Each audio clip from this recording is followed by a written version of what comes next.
We are so thrilled to be partnering with Hinge. Hinge is the dating app designed to be deleted. As you all know, I'm a huge Hinge advocate as I met my partner of almost 3 years on the app. Even before meeting him, Hinge was always my go-to app because I met more relationship-minded people here and had some great dates. Clearly, I haven't been on the app for a little while, but I re-downloaded it to check out some of the new features. One that stood out to me was the voice prompt, my best friend's take on why you should date me, where your friend can hype you up. Not only does this make the profile creation less daunting, but it's not always easy to see your own green flags. So to test it out, I asked Yue some fun prompts to get her take on what I could put if I was dating again. So the first one, how long have we known each other? What was your first impression of me and how has that changed? Julie and I have known each other for almost 10 years. My first impression of Julie was that she's very social, but I've learned that she has a lot more depth to her beyond the social butterfly that she is. My next prompt, what do you think are my green flags?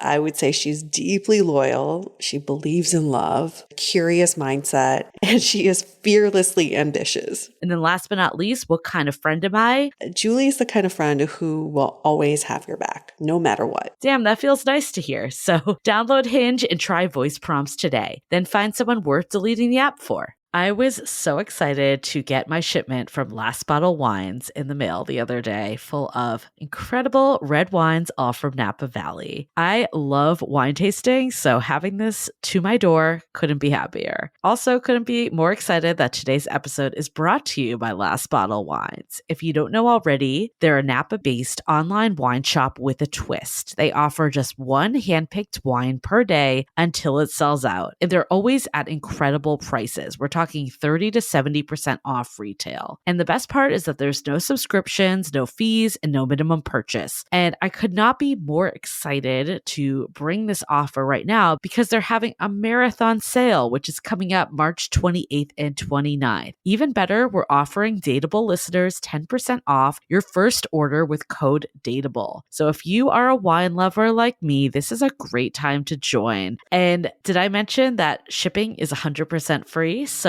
what are you waiting for? Mark your calendar for March 28th and 29th or get on it earlier if you want. You can sign up at lastbottlewines.com and use code DATEABLE and find out why Last Bottle is the most fun way to discover and buy amazing wine. The Dateable podcast features real stories from real people of how they make modern dating work, or not. I'm your host, Yue, former dating coach turned dating insider, if you will. On each episode, you'll hear commentary from my producer, Julie Krafchick, and other surprise co-hosts. This episode is brought to you by Making Ways. Making Ways is a podcast that shares the unexpected paths to creative careers. Just like we hear stories about people's journey to finding love, Making Ways shares people's journey to finding a career they love. You can find the podcast on iTunes, SoundCloud, Spotify, and all major podcast apps, or visit makingways.co to learn more.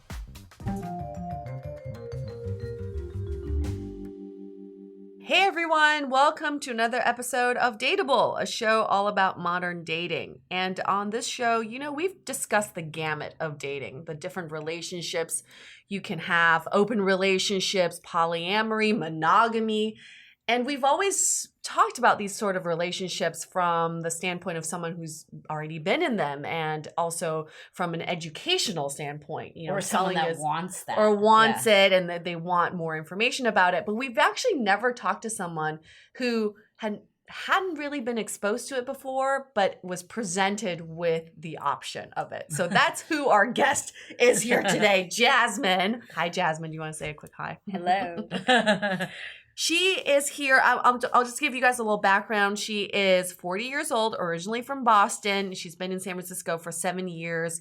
And the last time we spoke to her about her relationships, she said, I met this guy. I really like him, but he's into open relationships. And I've never been in an open relationship. I don't know what that means.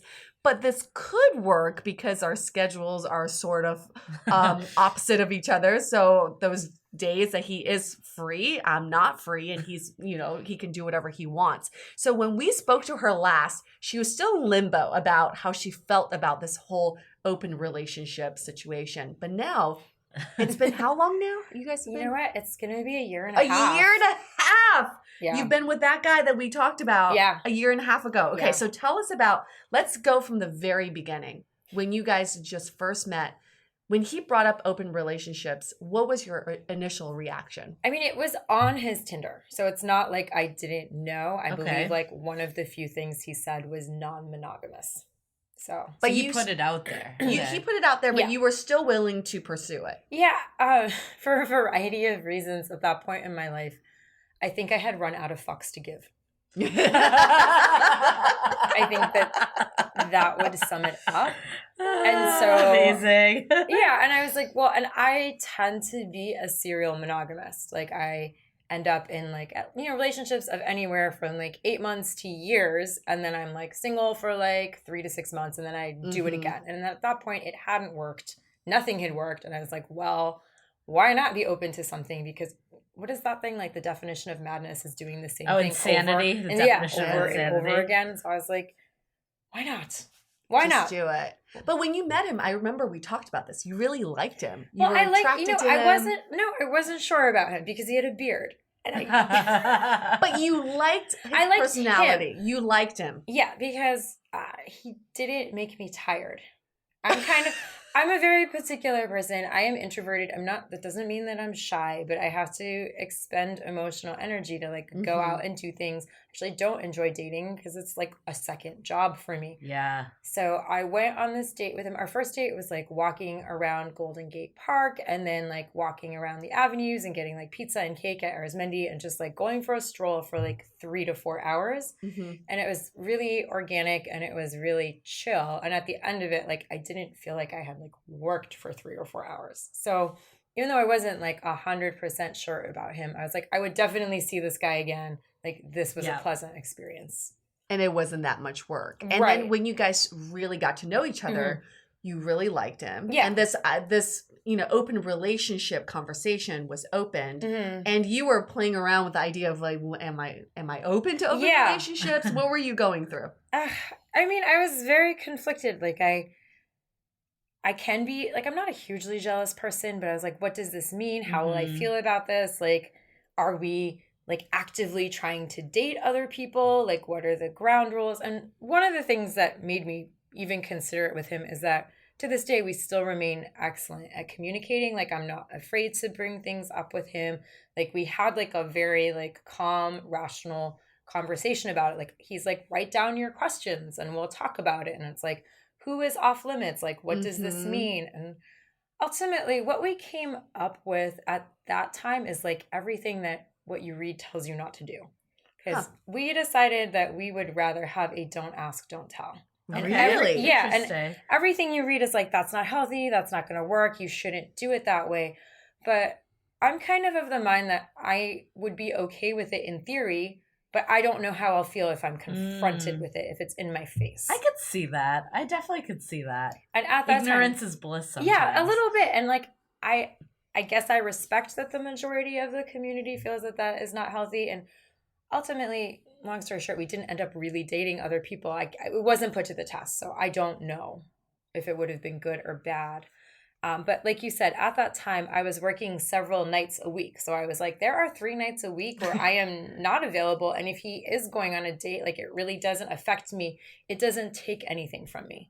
So my feeling about it was, I don't feel like love or affection or whatever is a zero-sum game necessarily. So like if he's giving stuff to someone else, but I am still getting everything that I need, is that so bad? Right. Yeah. And you had like been exposed to open relationships at all before? Like had this thought ever crossed your mind? No, not really, to be honest. Like I said, serial monogamy. And like when I love someone, like I still don't really have eyes for anybody else. I think that that's the way I'm wired. I was open to like exploring the possibility. Like, could I do this? Maybe this would be cool. Maybe this is something that I need or would change my crappy dating life. Like, I don't know. What were his main reasons for like wanting it? Being open, yeah. I think that he had trouble being monogamous in the past. Like he had been in relationships before, and I feel a little bit bad for outing him, but like he had not been faithful to several of his partners. And he was like, well, I should just accept that I'm not able to do this. And from the outset, I should say, hey, like, let's be open. Okay. So when you guys decided to move forward with this relationship, what were some of those rules? One is don't ask, don't tell. Yeah. What other rules? Like do it when I'm definitely not available. Don't have it take away from time that you could be spending with me. None of our friends are okay. Things like that. And I honestly, this conversation was like a year and a half ago, so I don't remember. I probably have it written down someplace. But did you, when you went into this conversation, were you expecting that you would also date other people? Well, yeah, I figured I would try. And like, if he's doing it, then I should do it too. Or I caution, actually, I take that back. I think I was like, I'm not necessarily going to do it, but I did end up trying. Okay. And what I found, I don't have time. Like, I barely, who has time to date more than one person? Like, I mean, that's like that hear goes, you, girl. When we talk to like polyamorous couples that are having full blown relationships, that's always something that I question, because I feel like when you have a really serious relationship plus work plus friends, like I don't know how you make the time, but and obviously you're working people night do. shifts at that time, 3 nights a week. Yeah. How would you balance another person? Exactly. Well, that I don't have that job anymore, but that was kind of cutting into it. Is that's 3 nights that I like couldn't go on a date. I couldn't see my friends. So by the time I was seeing him, I was going to work. I need space for myself. I'm that kind of person. And I am #blessed with like so many friends that I would see. Like, I love it. That was quoted. Yeah, damn millennial. Yeah, I'm 40. I'm not. But I want to fit it.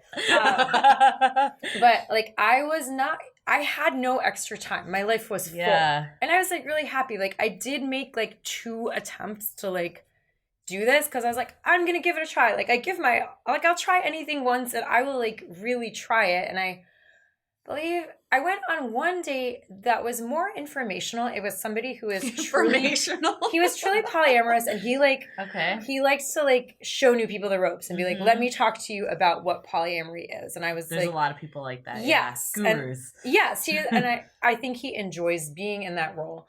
And so like we went on one date where I was like, I think I need like a whiteboard and dry erase markers to like write out all of these different permutations that things. He was like triad and like I can't remember. Like all the terms that he used, and I was like, holy fuck, like. And I knew that I'm not going to be polyamorous. Like I don't want to have like a second boyfriend or like.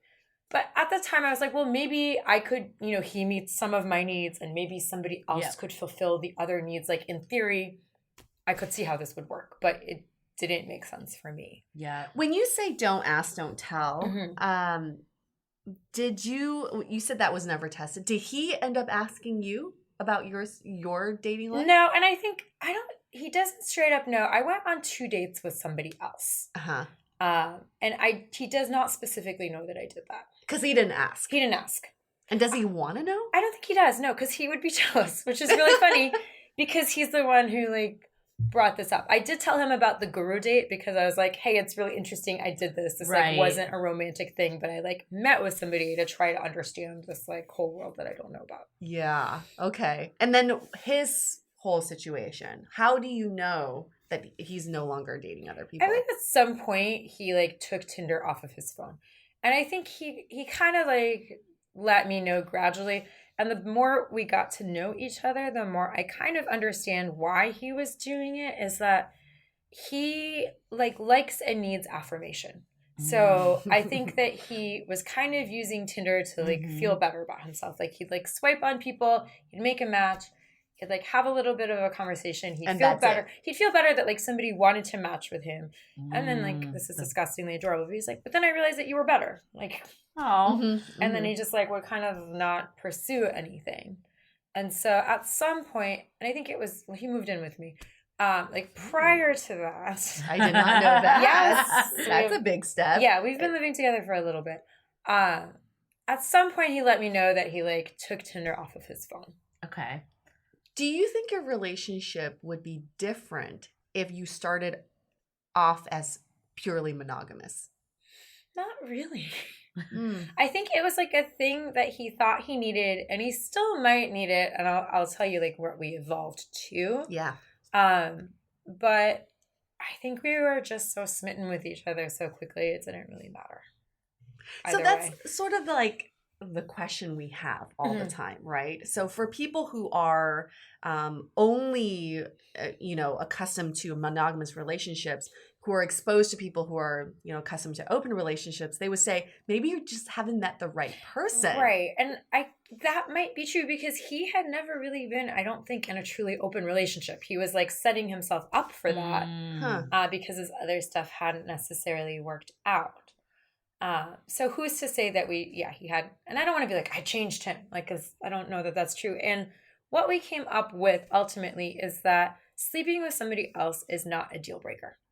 Like, we never promised we would never do that. It's not like if one of us did, we'd be like, how could you betray me? You said you would never do that. You know what I mean? Like, we're allowed to have feelings about it. Like I've said, like, I can say I'm cool with it now, and once it happens, I'm not cool with it, but I'm not going to be mad that it happened. Right. Because I accept that that's a thing that can happen. Like, you might find yourself attracted to somebody. It happens. People are human, and I think it's unrealistic to expect that you'll, like, never want to sleep with somebody else ever again. What I don't want is him, like, going off and falling in love with somebody else or, like, having an emotional attachment to somebody else. Like, that is not cool with me. Well, that's why I kind of like the word ethical non-monogamy, because it's basically saying, like, it's not, I didn't do anything wrong to cheat because we were open and had that communication, and it wasn't cheating because it was right, exactly the way it was. Right. So it's kind of tapping into the fact that we might not be wired for monogamy. Right. And it's no longer like a bad thing that someone did. Yeah, it kind of goes back to intentions, because when we think about cheating, right? If you hear any psychologist talk about cheating comes from ill intentions, ill will. I'm cheating on you because you're not giving me enough attention. I'm cheating on you because you cheated on me. Right. But with open relationships, it's not cheating because my intention is not to hurt you. My intention is I'm attracted to this person and I'm acting on that attraction. Right. And that's that's not cheating. A lot of times cheating, people aren't even that upset about the actual act of sex. It's more the betrayal. Yeah. So you're getting rid of that betrayal in this situation. Right. I might still be upset, but I won't be like, you lied to me. You went behind my back. It might just be like, oh, I'm jealous. Like, right. That hurts because am I not enough or like something, but it would never be like you like betrayed me. Yeah. Right. And we've kind of talked about if one of us does go off and do that, it might be a sign that something is missing between ourselves and we need to like take a step back and reevaluate it. And like, I don't expect that maybe we'll be somebody's everything. Like, I can't provide every need for somebody, and if you like needed to go off and do that, that's fine. But it's good to check in. It's good to have what led to that. Yeah. Well, that's usually one of the reasons why people cheat, is that there's something bigger going on. And like, full disclosure, like, my marriage kind of ended because of that when I was married back in the day. Like, we had a totally dead bedroom for like a year, and I totally cheated on him.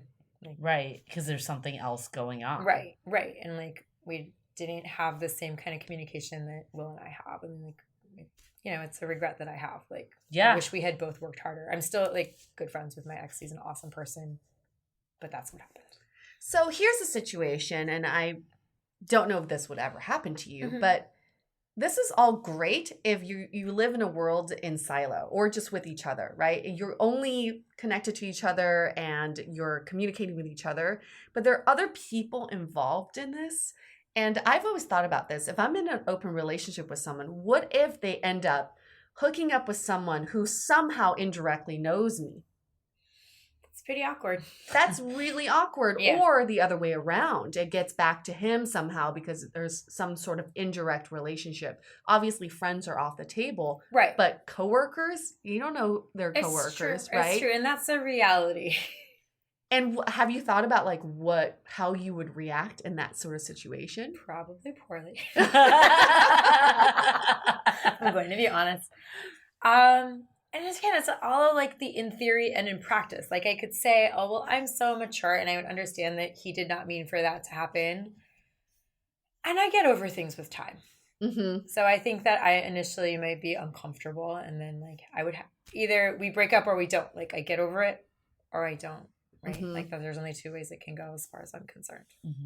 So I guess it's all based on what you two people decide on, right? It's two people in this relationship, and whatever you're comfortable with. Don't ask, don't tell may not work for some people, but it works for you guys, and you figure that out. Right. But it has to be discussed ahead of time. And I often bring up this example of my boyfriend back in the day who, you know, we were in a monogamous relationship, but he was still on the dating apps because he wanted that validation. Mm-hmm. If he had actually explained that to me to begin with, not that it's okay by any means, but at least I could understand where that's coming from. What was most embarrassing for me was my coworkers seeing him on these apps, being active and talking to him on these apps. That made me feel ashamed. Right. That's really shitty. So you have to discuss these things ahead of time. And I wondered about that. I'm like, what if someone, I mean, I've been fair, like most of my friends knew, like my inner circle, but I'm like, yeah, what if someone I know sees him on Tinder? Like, that's going to be weird. Yeah. Or I had opened up Tinder at some point. Sometimes I do Tinder tourism. Like if I'm in another country. Or, I love that name. We gotta peg that. Tinder tourism. Like, and I'm like, so I was in Copenhagen for a conference in September, and I was like, this place is awesome. Like, what would it be like to live here? Anytime I feel that way, I open up Tinder to be like, what would it be like to be single here? See the people. Yeah, totally. And I was with a friend who somehow had never been on a dating app. So I was like, Susan, this is how you Tinder. And we like swiped through some stuff together, and I got her going. And when I got back to work, one of my staff was like, saw you on Tinder. Oh my. What are you doing on Tinder? Gosh. Yeah. And I was like, you know, and I could just be like, dude, I was showing my friend who's never been on Tinder before. And also, whenever I'm in another country, I like to know what single people there look like. That's how I knew I didn't want to move to an island. I was like in St. John, U.S. Virgin Islands, which is one of my favorite places in the world. And I have thought about moving there. And I was like, no. So I can't do it. Left. Bartender, captain. Bartender, captain. Like, those were my... Because, like, who lives on an island all the time? Well, so. Jasmine, maybe next time you do Tinder tourism, you just change your photos. That's a smart idea. Yeah. Right, because I'm not really looking at But at the same time, because you guys have this openness, it's not a problem with your That is the other thing is, at this point in my life, he is not particularly in a place where he can travel with me, and I love traveling. So one of the things I did think about is, hey, if I'm on vacation and I met someone organically, like I could. Right. Yeah. Well, that's what I was going to say. I think there's a lot of people that just like knowing the option is there. I think he was kind of like that. Yeah, like they might not be actively seeking it out, but if something was to happen, and I mean, I think there is something about it. Like the reality is like, I mean, obviously if you're like with someone that you love, that is like amazing sex and no one's going to deny it, but there's something different between like a hot one night stand sex. Right. It's just different. It's hard to explain the differences, but it just is there. But to be honest, that's never happened for me because I have a very unapproachable demeanor. So like the odds of me like meeting some hot dude on vacation are slim to none. But therefore, if it happens, then I could. Right. Well, I think a lot of people relationships sometimes are scary to them because they feel like they're losing this freedom. So by having this option, it kind of removes some of that. Yes, I think so. I think we were both able to relax a little bit. Well, that's what, we talked to some single girls today who said, I like being single because I don't want to lose that freedom. I like being able to do whatever I want and see whoever I want. But it's not really, when you're in a really fulfilling relationship, you're not sacrificing freedom. No. You're actually gaining freedom in some ways, right? Yeah, I'm always happier when I have someone that gives me like a stable home base.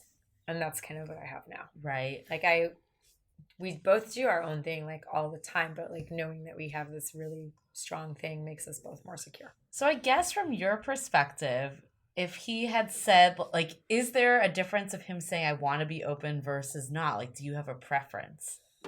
It's time to take a quick break so we can tell you about the latest service we have been building over at DATEABLE. DATEABLE is teaming up with Hired Club to provide headshots for your dating profiles. You'll get a fully professional experience with makeup, styling, lighting, and more. Visit dateablepodcast.com/coaching for more details.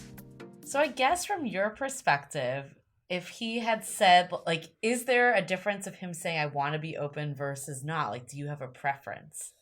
Like, would you prefer him to be like, I want to be solely monogamous with you? I mean, I think if I'm going to be 100% honest, yes, because that's what I'm used to. Yep. And there's less pitfalls and there's less potential problems. But that being said, I know from things in my personal life with friends and family, you can say you're monogamous and you're still going to cheat. Just saying you're monogamous doesn't mean that it's not going to happen. So actually, I take that back. You just watched my little thought process. I just talked yourself out of it. Yeah, because anyone can cheat. Just because you promise you didn't doesn't mean that that's going to stop you. That's a really good point. Like what you say and what you do. It's like just words in a way. It doesn't really mean much. Yeah. But what if he did come back to you today and said, Jasmine, I thought about things and I think I just want to be monogamous now? I'd be fine with it.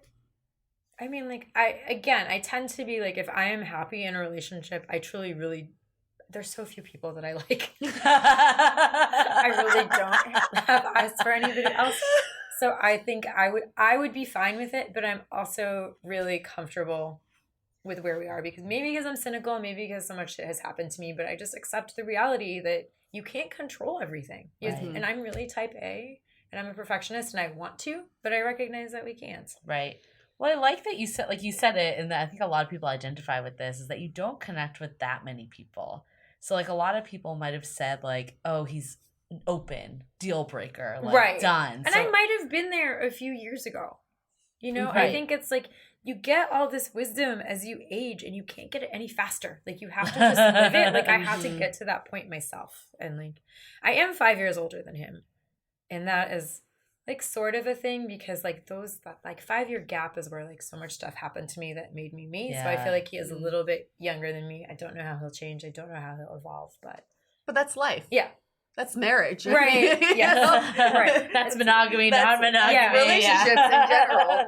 Right. Totally. So since you guys have been together for the last year and a half, have you heard of any of his other dates or anything No, because about I other really women? don't want to know. Like every once and again, like before he took Tinder off, like I could see, you know, it gives you like the little number of messages that you have. And I would just kind of mentally roll my eyes. And be like, ugh, whatever. Mm-hmm. And I could tell like somewhat recently, like unfortunately I was at the same party and like he like met someone he was like somewhat intrigued by.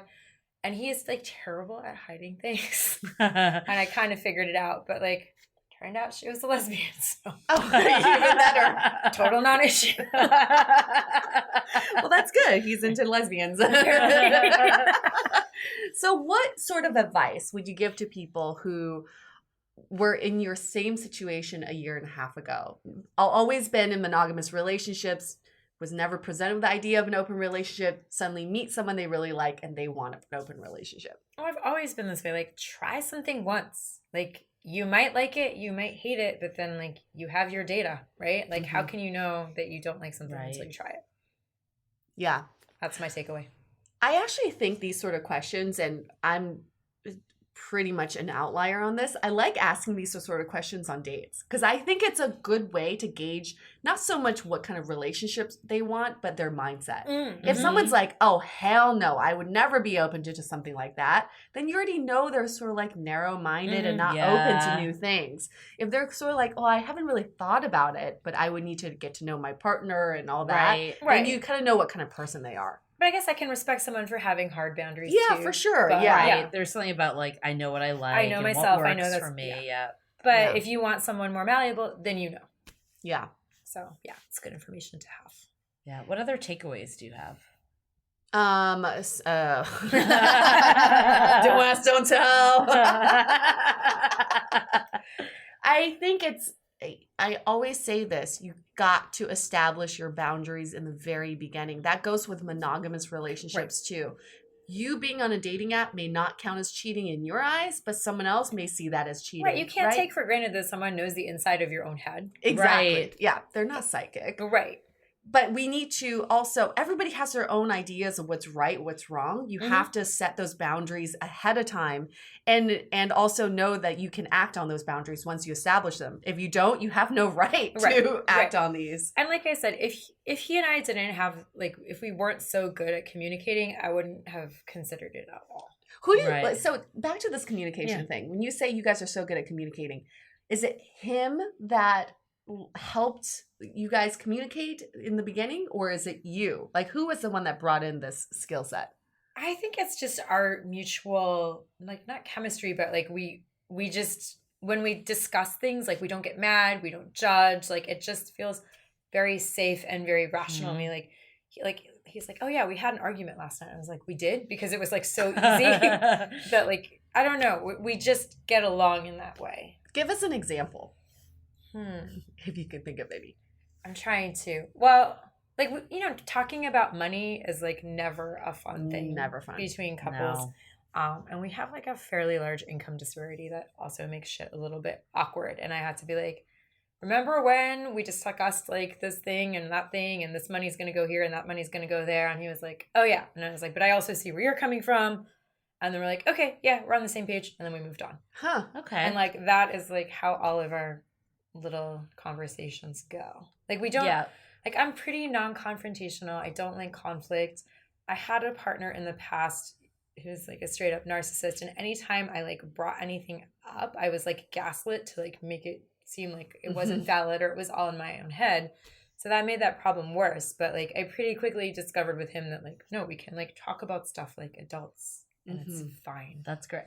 Well, I was going to say, I think that's like one of my takeaways from all these discussions about like openness is like the communication is just so much more there than a lot of other types of relationships. And I think it's like you said, just to iterate again on it, it's like this part of like, we're not mind readers. So like setting up those boundaries is really important. I think my other takeaway is like, you could have missed out on something amazing. Right. Yeah. If you didn't like go in with an open mind. And it turns out it isn't even like an issue because neither one of you is really acting on it. Right. Or it's getting in the way and like things have obviously progressed. You still feel very loved and attended and all that stuff. So attended, I don't know if that's a word, but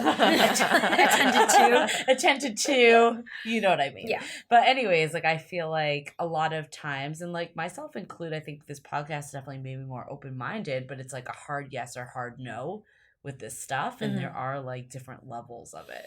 Right. I think people just struggle with putting vocabulary to what they're looking for. So maybe some people say, I'm looking for an open relationship because that's the word they're labeling their feeling of not wanting to be confined, their feeling of not wanting to feel like they're sacrificing their freedom, right? Because that's a lot to write on a Tinder profile. Right. It's much easier to say looking for an open, right. non-monogamous. But sometimes we just have to explore that a little bit more. When you say non-monogamous, what does that mean? What are you really looking for? And as I learned from going on that date with that guru, it can mean like so many different things to different people. It doesn't mean one thing. We need the guru on the show. Yeah. I'm sure he would love to be on We probably have already had it. I will show you who he is and I will put you in touch. I think the other thing that we keep like bringing up, it's like the why of why they want to do it, because like I think a lot of times, especially if you're very used to monogamous relationships, you jump to conclusions. The reason they don't want to be monogamous is because you're not good enough. They want to see what else is out there. They want to have another relationship, and like that may not be really the deep rooted, like you said, there was like an element of like this kind of like self I actually feel like I like to analyze everybody around me and I overthink everything. But I like realized at some point that like it would never be a deficiency in me. Yeah. Like he has something where like stuff may not be enough for like various reasons. No one might be enough. Right. Yes. And once I like accepted that, I was like, I like totally relaxed. I'm like, no, he thinks I'm awesome. Like, and I know that I'm kind of awesome. But I may not be enough for this person, but nobody would be enough for this person. Right. It's not me. But I think that comes from the communication and asking the why instead of just jumping to those conclusions that open because means that they don't want to commit to me. Right. Well, that's the problem I have with media. Like when Halle Berry got cheated on, people were like, oh my gosh, how could anybody ever cheat on Halle Berry? She's the most beautiful woman in the world. Right. We don't know what's going on in these people's relationships. No. You have no and idea it's not why just because people they're beautiful or not. Like that's not the reason why it doesn't people keep people around. Exactly. So it goes back to what you're saying. It's a why and also intentions. What are people's intentions? Why do they want to get in this sort of relationship? And also when people when they have certain behaviors, what are their intentions? We have to separate the good intentions from the bad intentions and accept people for what their intentions are. Totally. Cool. Any other takeaways before we go into our question of the I day? think the last thing I have, there's something we talked about this earlier about just cheating in general. And I think there's something nice about knowing that like I might be the person that will stray. So I'm going to put this out in the open and not have it. And I think like we talked about like with your situation too, cheating isn't just like one person doing wrong. It's a sign of things going wrong, like going just amiss in the relationship overall. So I think there's something you said about how like if you guys do end up finding other people, it's now a time to reevaluate what's going on with you. Yes. So I thought that was really just an interesting point in general. I don't know if I have a specific takeaway on it, but I just thought it was. What would you say? I'm just going to throw around all these scenarios. Sure. What would you say if he came and said, I'm so in love with you. I'm so fulfilled in this relationship. I actually think it would make our relationship better if I brought a third person into this. No, I'm out. Like, no. Because again, it is hard enough to be, and that's why I'm not into polyamory. Like, it is hard enough to be in a relationship with one person. Like, I do not have the emotional bandwidth to like try to add a third. I would be like, I am so happy for you. I am so sad that we're breaking up, but I cannot do this. Peace. Yeah. Well, I think it's good that you know yourself too and your limits. Like you're open, but you're like, I'm not like I know what's gonna happen. I'm not poly, and I totally don't judge people who are, but like I have a very emotionally draining job, and like I do not need more drama in my life. Right. Yeah. Right. Is there anything that you have as a takeaway from not just this discussion, but like the entire last year and a half? Yeah. It's just funny what you can overlook or get over for the right person. Like I said, I have like a terrible beard phobia. Like I do not, like, and moving to San Francisco is very difficult. Like I like to joke that I already dated everybody who like didn't have a beard and I ran out of options. But, So you've never stepped foot in the Mission ever. Like, no, that I scares lived the there. shit out of me. I lived there. And it was phobia was just like amplified. Beards everywhere. I know. But like, I don't know. It's just so dumb. But like when it's right, it's right. Like he smelled good. Like I just loved everything about him. And I was like, I can learn to live with this beard. And like now I think he's hot. Like it's. Isn't that funny? It's like, that's the problem with online dating is that we have all these deal breakers and this is what we're looking for. They're so concrete. But then when you meet the right person, it may be someone completely opposite. Like I went outside of all of my boxes when I swiped on him. But he had like, he talked about like reading books. He had a picture with like his cat. And of course I love cats. And like he said something about parkour, which was like a hobby that I really wanted to get into. So I was like, okay. Yeah. You're like, I don't care if you're open. I'm down with this stuff. Yeah, Like, well, whatever. Zero fucks. Yeah, exactly. I like that takeaway too. Zero fucks. Zero fucks. Deplete that fuck I need thing. to put that on a Okay. All right, let's go to our question of the day. It comes from Christina. She says, I have been with my fiance for 5 years now and recently proposed opening up our relationship. He did not like that idea at all and gave it a hard no. A bit more about our background. My fiance Ryan is my first real serious relationship, third person I have slept with. And I'm starting to get cold feet and getting married and missing out on other experiences with other men. I want to be able to explore my sexuality, but not lose him.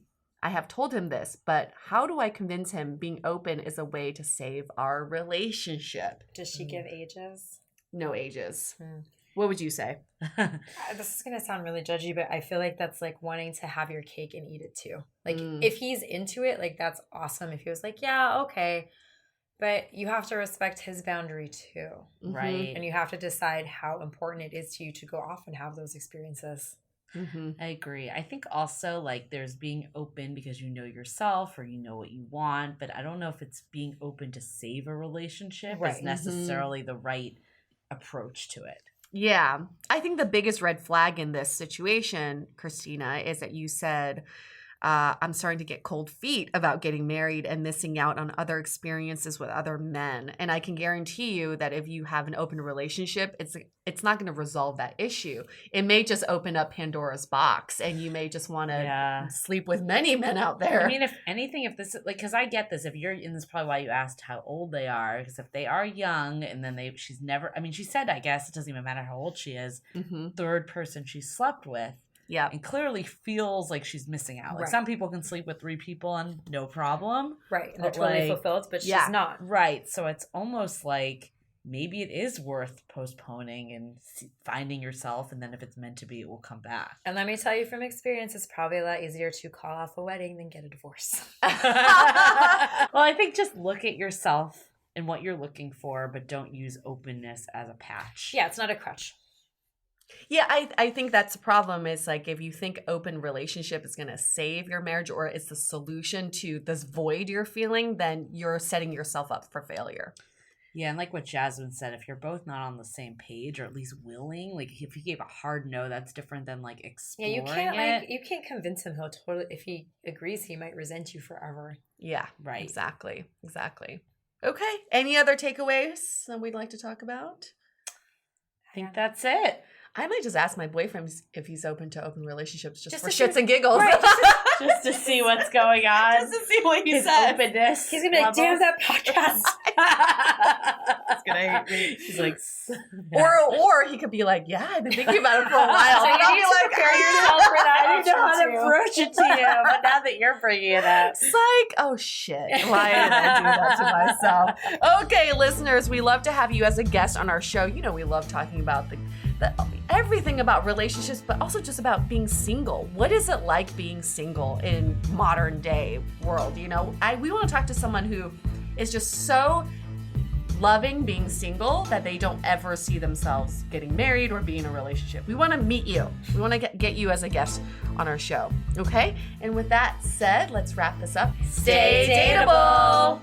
Your action item for this week is to think about the next time you're presented with something outside of your comfort zone. Instead of brushing it off, think about it, simmer on it, do some research, and think about ways that it may possibly work. Even if you conclude that it's just not right for you, at least you gave it some thought. This episode is brought to you by Making Ways. Making Ways is a podcast that shares the unexpected paths to creative careers. Just like we hear stories about people's journey to finding love, Making Ways shares people's journey to finding a career they love. You can find the podcast on iTunes, SoundCloud, Spotify, and all major podcast apps, or visit makingways.co to learn more.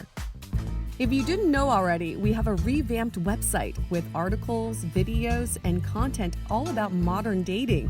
You can also find our premium Why series, where we dissect, analyze, and offer solutions to some of the most common dating conundrums.